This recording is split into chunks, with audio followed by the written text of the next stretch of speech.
Hola amigos! В первый свой мотодень я хотел посетить два места. Первое – Фуэрте-Бульнес, воссозданный форт в 60 километрах южнее Пунта-Аренас. Второе – музей Нао-Виктория чуть севернее города. Там находится полноразмерная реплика корабля, который первым совершил кругосветку.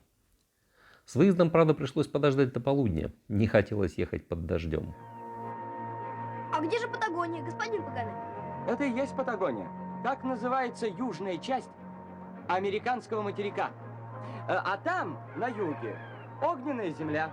Кто же первым догадался, что Америка – это Америка? Магеллан, по пути которого мы плывем.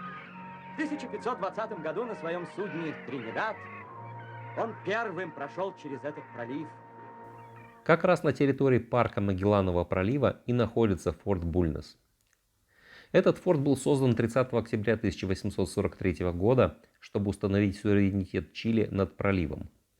Говорят, что это случилось всего за 24 часа до прибытия туда французской экспедиции на военном фрегате «Ля Фаэтон», преследовавшей те же цели. Президент Чили хотел основать там город, но из-за сложного климата народ не хотел туда ехать. Поэтому спустя 6 лет севернее был основан Пунта-Аренас. Вот там дела пошли лучше. А форт постепенно пришел в упадок и в итоге вообще был сожжен. Однако к столетию основания форт был реконструирован и открыт как памятник в 1943 году. Сейчас там можно побродить внутри поселка, чтобы понять его масштабы, а также вокруг форта, чтобы просто на примере ветреного леса понять, что климат там и в самом деле непростой. В парке, кстати, есть еще музей истории пролива, довольно познавательный, но крепость и лес вокруг мне понравились больше. Погода тем временем выправилась, и уже под солнцем я поехал обратно в более удачливый Пунта-Аренас.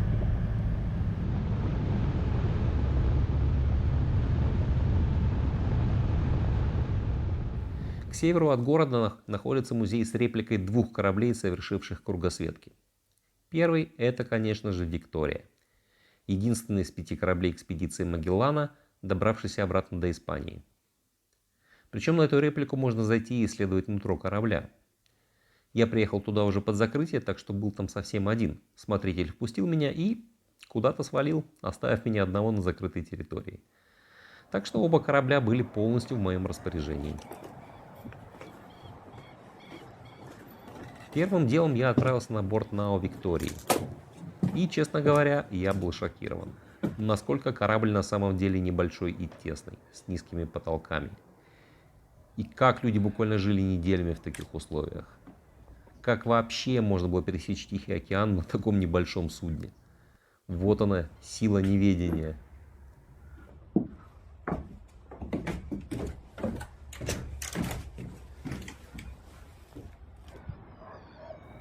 Ну а второй корабль интересен не сам по себе, а человеком, который плавал на его борту.